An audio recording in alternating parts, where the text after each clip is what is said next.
अस्सलाम वालेकुम मेरे प्यारे viewers, welcome to my channel. उम्मीद करती हूँ कि आप सब खैरियत से होंगे। आज है कमेंट्स रिस्पांस का डे, तो आज मैं आपके तमाम तर सवालात के जवाब देने वाली हूँ। तो ये वीडियो सबके लिए ही इन्फॉर्मेटिव होने वाली है। जिन्होंने कमेंट्स किए हैं उनके लिए तो इन्फॉर्मेटिव है ही, साथ ही उन लोगों के लिए भी उतनी ही इन्फॉर्मेटिव है जिन्होंने कमेंट्स नहीं भी किए हुए, क्योंकि बैंक से रिलेटेड बहुत से कॉमन क्वेश्चन आपके माइंड में ऐसे होते हैं जो आपको किसी से भी क्लियर नहीं हो पाते हैं, और बैंक वाले तो बात ही नहीं सुनते हैं। और मेरी वीडियो देखने के बाद आपको क्लैरिटी मिल जाती है। जैसा कि आप सब जानते हैं कि मैंने एक अरसा बैंक में काम किया हुआ है, जिसकी वजह से मुझे एक्सपीरियंस है कस्टमर्स को क्या परेशानी पेश आती है, तो उस लिहाज से ही मैं आपको कमेंट्स की रिस्पॉन्स करती हूँ। एनी हाउ, वीडियो को शुरू करते हैं। सबसे पहले है जी, बहुत अच्छी डिटेल वीडियो है, बहुत अच्छा समझाया आपने, थैंक यू सो मच। ये मैंने चेक क्लियरिंग के प्रोसेस के बारे में बताया था कि किस तरह से चेक क्लियर होता है। नेक्स्ट है जी, मैडम HBL के रिवॉर्ड पॉइंट किसी शॉपिंग मॉल में रिडीम करवा सकते हैं? मैं फैसलाबाद से हूँ। नहीं, आप किसी शॉपिंग मॉल में रिडीम नहीं करवा सकते। रिडेम्पशन के यही तरीके हैं जो मैंने आपको वीडियो में बताए हैं, यानी कि या तो आप हेल्पलाइन पे कॉल करके उनको कोड वगैरह बताएं। ये जो कोड वगैरह किस चीज़ का बताना है, वो प्रोडक्ट कोड बताना होता है। वो प्रोडक्ट कोड आप कहाँ से ले सकते हैं वो मैंने इस वीडियो में डिटेल में बताया हुआ है, ठीक है। आप वहाँ से प्रोडक्ट कोड लें, जो भी आपने प्रोडक्ट परचेज करनी है वो कोड बताएं और अपने पॉइंट्स रिडीम करवा सकते हैं। नेक्स्ट है जी, मैडम आपको पहले भी SMS कर चुका हूँ कि मैं ओवरसीज़ हूँ और अपनी वाइफ को मंथली जो है वो 1 लाख सैलरी भेजता हूँ। वो हाउस वाइफ है, उसके लिए अच्छा सा बैंक अकाउंट नेम बता दें। देखें, अगर आपने मीन के मंथली बेसिस पे 1 लाख रुपीज़ भेजने हैं और उन्होंने यहाँ से विड्रॉ करने हैं और उन्होंने मीन के सच एस कोई सेविंग नहीं करनी है, बहुत बड़ी ट्रांजेक्शन्स नहीं करनी है, तो आप ईजीली किसी भी बैंक में जाके आसान रेमिटेंस अकाउंट ओपन करवा सकते हैं। वो रेमिटेंस अकाउंट होता ही इसी पर्पज़ के लिए है कि अगर आपके रिलेटिव यानी कि आपका हस्बैंड वगैरह जो भी बाहर गया हुआ है और वो आपको बाहर से रेमिटेंस भेज रहा है, तो वो आपके डायरेक्ट अकाउंट में भेज सकता है और आप यहाँ से उस अकाउंट में से यानी कि अपने अकाउंट में से ATM के ज़रिए या चेक के ज़रिए ईजीली ट्रांजेक्शन कर सकते हैं, कैश विड्रॉ कर सकते हैं। इसके अलावा अगर आपकी वाइफ की अपनी भी कोई सेविंग होगी तो वो लोकली भी एक लिमिट होती है, तकरीबन कोई 10 लाख या 20 लाख की, ठीक है, मंथली बेसिस पे वो आप लोकली भी डिपॉजिट करवा सकते हैं। मैंने आसान रेमिटेंस अकाउंट के ऊपर काफ़ी वीडियोस बनाई हुई हैं, आप सर्च करें आसान रेमिटेंस अकाउंट हुमा उस्मान, आपके पास मेरी वीडियोस शो हो जाएंगी। मैंने HBL, UBL, अल्फला, इन सब के आसान रेमिटेंस अकाउंट के ऊपर वीडियो बनाई हुई है। आप सेविंग कैटेगरी में भी ओपन करवा सकते हैं, करंट कैटेगरी में भी ओपन करवा सकते हैं, लेकिन ये अकाउंट ओपन करवाने से पहले आपने वीडियो लाजमी देख लेनी है। जो भी रेस्ट्रिक्शंस होंगी इस अकाउंट में, यानी कि जो भी पाबंदियां होती हैं इस अकाउंट को खुलवाने के बाद, वो मैंने उन वीडियोस में बताया हुआ है। अगर फिर भी आप कहते हैं कि नहीं, मैंने आसान रेमिटेंस अकाउंट नहीं, मैंने अपनी वाइफ का एक प्रॉपर अकाउंट ओपन करवाना है, तो फिर आपको अपनी वाइफ का सोर्स ऑफ इनकम देना होगा। उस सोर्स ऑफ इनकम के लिए आपको मेरी अकाउंट ओपनिंग डॉक्यूमेंट्स की जो है वो वीडियो देखनी होगी। आपको क्लियर हो जाएगा कि अगर आपने मीन के आपकी वाइफ कोई काम नहीं करती हैं, हाउस वाइफ हैं, तो वो किस तरह से अपना अकाउंट ओपन करवा सकती हैं, ठीक है। अगर फिर भी आपके माइंड में कोई क्वेश्चन हो इन वीडियोस को देखने के बाद, तो फिर आप मुझे कमेंट में बता सकते हैं। और इन वीडियोस के लिंक आप इस वीडियो के डिस्क्रिप्शन में जाएं, वहाँ पे मैंने इंपॉर्टेंट वीडियोस के नाम से मेन वीडियोस के लिंक मेंशन किए हुए हैं, आप वहाँ से वीडियो चेक कर सकते हैं। इन शॉर्ट अगर मैं बताऊँ, अगर आप किसी भी बैंक में आसान रेमिटेंस अकाउंट ओपन करवाते हैं तो उसमें आपको सिर्फ और सिर्फ आपकी वाइफ को ID कार्ड की ज़रूरत होगी, ठीक है, और वो अकाउंट ओपन कर देंगे। लेकिन अगर आपने एक प्रॉपर दूसरा अकाउंट ओपन करवाना है, उसके लिए फिर आपकी वाइफ को सोर्स ऑफ इनकम देना होगा, उसका प्रूफ देना होगा कि उनका सोर्स ऑफ इनकम क्या है। अब सोर्स ऑफ इनकम है हस्बैंड की रेमिटेंस, और उस बिहाफ पे खुलवाने के लिए आपका यहाँ पे होना ज़रूरी है। तो इसी वजह से मैं आपको कह रही हूँ कि आप मेरी वो दोनों वीडियोज़ चेक करें, आपको क्लैरिफाई हो जाएगा कि आप किस तरह से अपनी वाइफ का अकाउंट ओपन करवा सकते हैं अगर आपने आसान रेमिटेंस अकाउंट के अलावा कोई अकाउंट ओपन करवाना है तो। नेक्स्ट है, वन करंट अकाउंट MCB में ओपन करा तो ऑनलाइन अमेज़ोन के लिए वो कौन सा कार्ड देंगे जो इंटरनेशनल कंट्री के लिए उस यूज़ हो सके, प्लीज़ बताएं आप, और उसकी फ़ीस कितनी होगी। देखिए, वन करंट अकाउंट जब आप ओपन करते हैं, ये आपकी अपनी मर्ज़ी होती है, आपकी अपनी मर्ज़ी से ही आप अपना कार्ड सेलेक्ट करते हैं कि आपको लिमिट कितनी चाहिए, और जो भी पेपा के अलावा आप जो भी कार्ड लेंगे वो इंटरनेशनली यूज़ हो सकता है, ठीक है। और फीस ज़ाहिरी बात है कि जो कार्ड आप लिमिट के हिसाब से सिलेक्ट करेंगे कि आपको अपने ट्रांजेक्शन्स की लिमिट कितनी चाहिए, उसी हिसाब से उसकी फ़ीस होगी। मैं कोशिश करूँगी करूँगी कि MCB के जो एनुअल चार्जेस हैं कार्ड्स के उसके ऊपर जल्द से जल्द वीडियो बना दूँ, आपको क्लैरिफाई हो जाएगा, ठीक है। अदरवाइज़ आप उनके SOCs जो हैं वो चेक कर सकते हैं कि उसमें अब इनकी फ़ीस कितनी है, ठीक है। तो ये डिपेंड करता है कि आप कार्ड कौन सा ले रहे हैं। पे पा कार्ड नहीं लेना आपने, क्योंकि पे पा कार्ड सिर्फ और सिर्फ पाकिस्तान में इस्तेमाल हो सकता है, आप उसको इंटरनेशनली पर्पज़ के लिए इस्तेमाल नहीं कर सकते और उसकी लिमिट भी कम होती है, ठीक है। तो पे पा के अलावा आप जो भी कार्ड लेंगे वो लिमिट के हिसाब से लेंगे कि आपको ट्रांजेक्शन्स लिमिट कितनी चाहिए और उसी हिसाब से उसके एनुअल चार्जेस होंगे।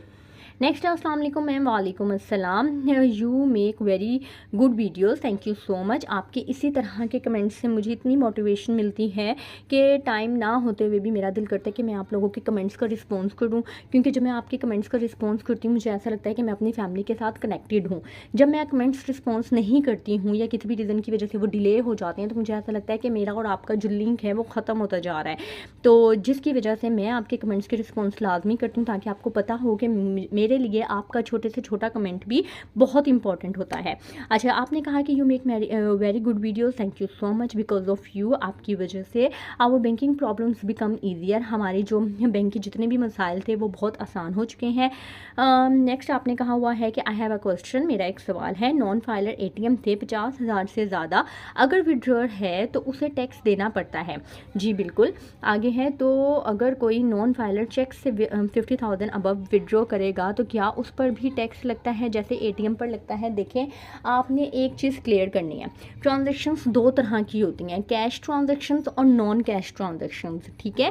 पहले जो टैक्स लगता था, ठीक है, बीच में तो वेव हो गया था ना, फाइलर और नॉन फाइलर किसी को भी टैक्स नहीं लगता था, लेकिन उससे पहले कोई तकरीबन 2-3 साल पहले लगा लें, जब आपको टैक्स चार्ज होता था तो आपको कैश और नॉन कैश दोनों ट्रांजैक्शंस पे टैक्स चार्ज होता था, रेट डिफरेंट होते थे, ठीक है। लेकिन अब क्या है कि अब सिर्फ और सिर्फ कैश ट्रांजैक्शंस पे आपको टैक्स चार्ज होगा। नॉन कैश ट्रांजैक्शंस अगर आप करते हैं तो बेशक आप नॉन फाइलर हैं, आपको टैक्स चार्ज नहीं होगा। अब आपने ये क्लैरिफाई करना है कि कैश ट्रांजैक्शंस और नॉन कैश ट्रांजैक्शंस में डिफरेंस क्या है। कैश ट्रांजैक्शंस क्या होती हैं कि जिसमें आपके हाथ में पैसा फिजिकली आएगा ना, वो समझे आपकी कैश ट्रांजैक्शन है। अब ये आपने खुद ही अंदाज़ा लगा लेना है, बहुत ही आसान मैंने वे बताया है। अगर ट्रांजैक्शन करने के बाद कैश आपके हाथ में से जा रहा है या आपके हाथ में आ रहा है, जिसमें कैश फिजिकली इन्वॉल्व होगा, वो आपकी कैश ट्रांजैक्शंस होंगी और उसके ऊपर नॉन फाइलर को टैक्स चार्ज होगा 0.8% अगर एक दिन में ट्रांजैक्शंस 50,000 से ज़्यादा की होगी, ठीक है। अब नॉन कैश ट्रांजैक्शंस क्या होती हैं कि पैसा आपका इधर से उधर हो रहा है लेकिन आपके हाथ में कैश नहीं आया, ना तो आया है ना गया है, आपने जो है वो कैश देखे बगैर अपने फंड्स को इधर से उधर कर दिया, वो नॉन कैश ट्रांजैक्शंस कहलाती हैं। अब मैं आपको दोनों की एग्जांपल दे देती हूँ। कैश ट्रांजैक्शंस मैंने आपको बताया कि आपके हाथ में कैश आएगा या जाएगा, इट्स मीन कि अगर आप ATM से कैश विड्रॉ करवाते हैं, ठीक है, तो जाहिर बात है कि कैश आपके हाथ में आ रहा है, वो कैश ट्रांजैक्शंस कहलाएगी। अगर आप चेक के ज़रिए विड्रॉ करवा रहे हैं तो भी जो है वो कैश आपके हाथ में आ रहा है, वो भी आपकी जो है वो कैश ट्रांजैक्शन कहलाएगी, ठीक है। ये हो गई cash transaction. Cash transaction mostly यही दो होती हैं, ATM से पैसे निकलवाना और चेक के ज़रिए पैसे निकलवाना, ठीक है।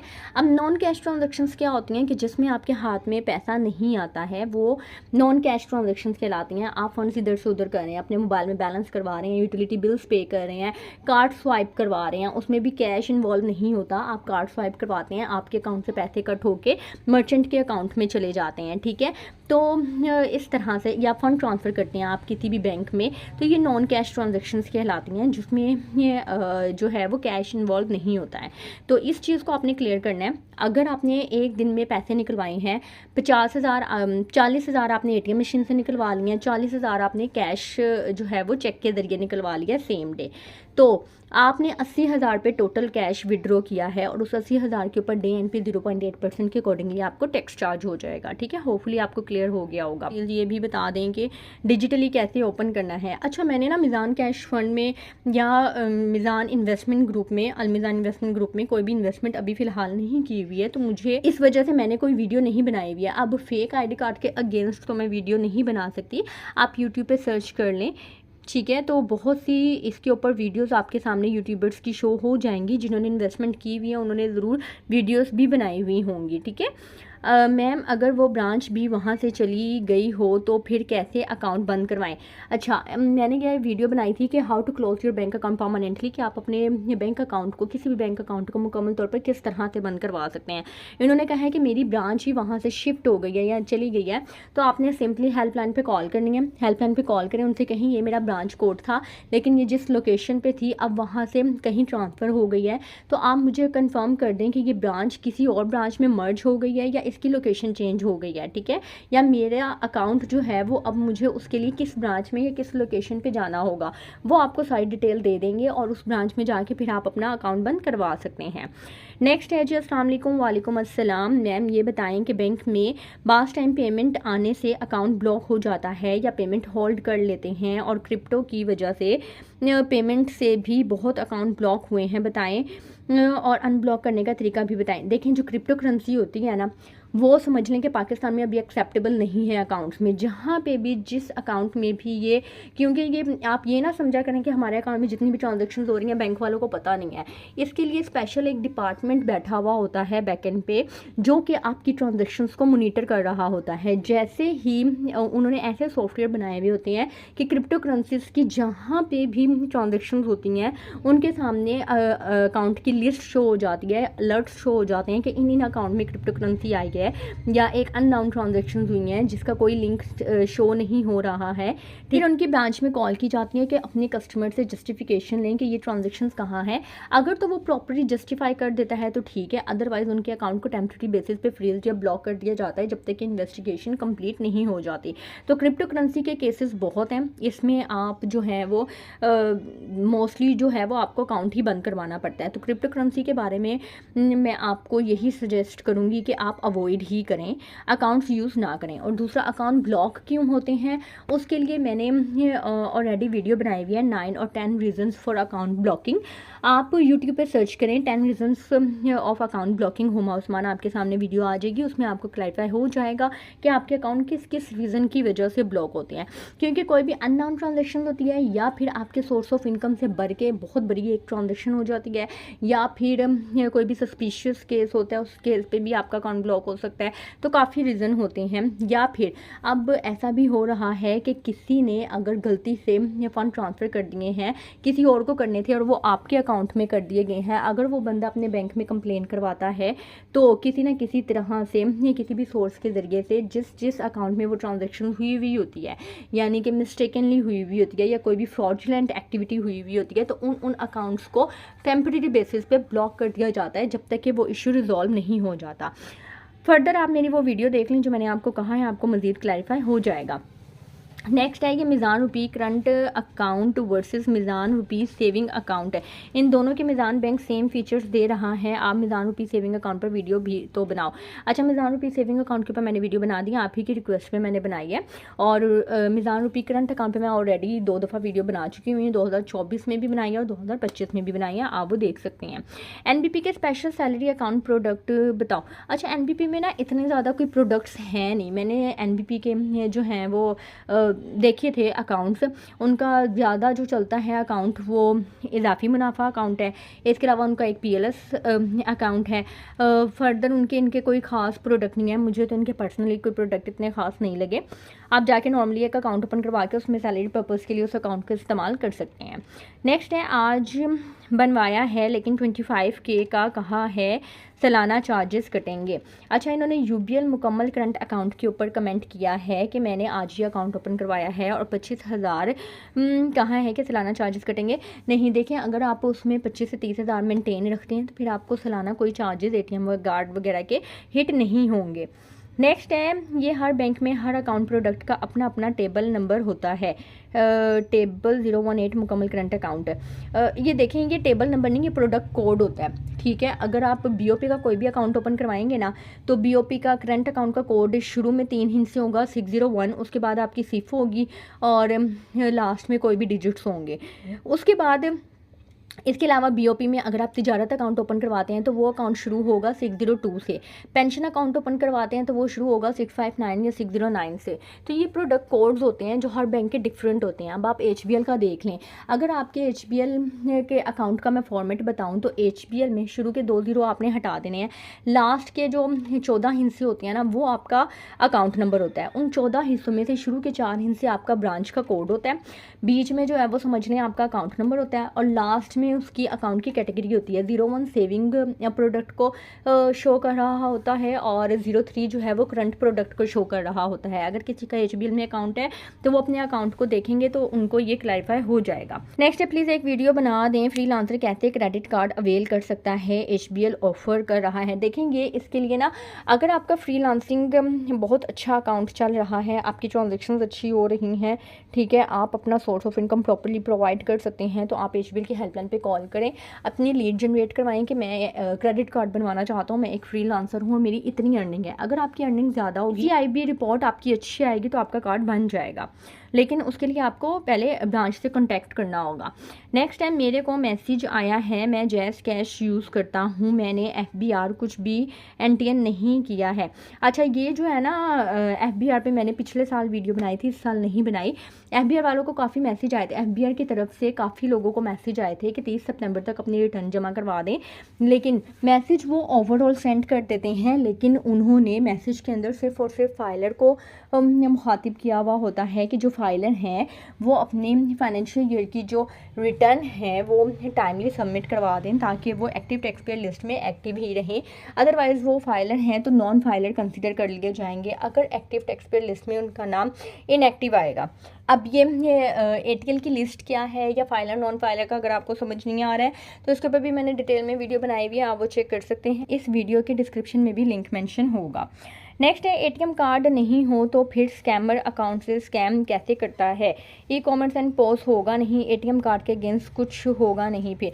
जी बिल्कुल, अगर आपका ATM कार्ड नहीं है तो जाहिर बात है कि फिर आप के जो फ्रॉड के चांसेस है वो कम हो जाते हैं अकाउंट से। बस आपने अकाउंट की डिटेल फिर भी नहीं देनी होती कि आप अकाउंट नंबर किसी को बता रहे हैं या कुछ भी इस तरह से, वो आपने नहीं करना। नेक्स्ट है, thank you so much for this video. Next है, क्या मैं माई ABL ऐप से डेबिट कार्ड एक्टिव कर सकता हूँ? जी बिल्कुल, आप अपनी मोबाइल एप्लीकेशन के ज़रिए डेबिट कार्ड को एक्टिव भी कर सकते हैं, न्यू कार्ड के लिए अप्लाई भी कर सकते हैं, और अपने डेबिट कार्ड को आर्जी तौर पे या मुकम्मल तौर पर बंद भी कर सकते हैं। नेक्स्ट है जी, पुत्र रेट बदल गए हैं, तो रेट मैंने आपको इस वीडियो में, अगर आपने ध्यान से नहीं देखा तो मैंने डिटेल में बताया है कि ऊपर 25 अगस्त लिखा हुआ है, लेकिन जो कॉलम में है वो 17 सितंबर 2025 से जो न्यू रेट्स हैं वो ही मैंने आपको बताए हैं। नेक्स्ट है जी, very informative, thank you so much. ATM card बन जाता है बहबूद सेविंग अकाउंट का। अच्छा, ये हैं जी पुराने कमेंट्स, उनका मैं पिछली वीडियो में रिस्पॉन्स कर चुकी हुई हूँ। तो ये थे आज के कमेंट्स, उम्मीद करती हूँ कि वीडियो आपको पसंद आई होगी। अगर इसमें से एक क्वेश्चन भी आपसे रिलेट करता था तो काइंडली मेरी वीडियो को शेयर कर दीजिएगा उन लोगों के साथ जिन लोगों को इसकी ज़रूरत है। अपना ख्याल रखिएगा, दुआ में याद रखिएगा, जाते जाते ये वीडियो को लाइक कर दीजिएगा, चैनल को सब्सक्राइब कर दीजिएगा अगर अभी तक चैनल को सब्सक्राइब नहीं किया है तो। अपना ख्याल रखिएगा, दुआ में याद रखिएगा, मुझे इजाज़त दें, अल्लाह हाफिज़।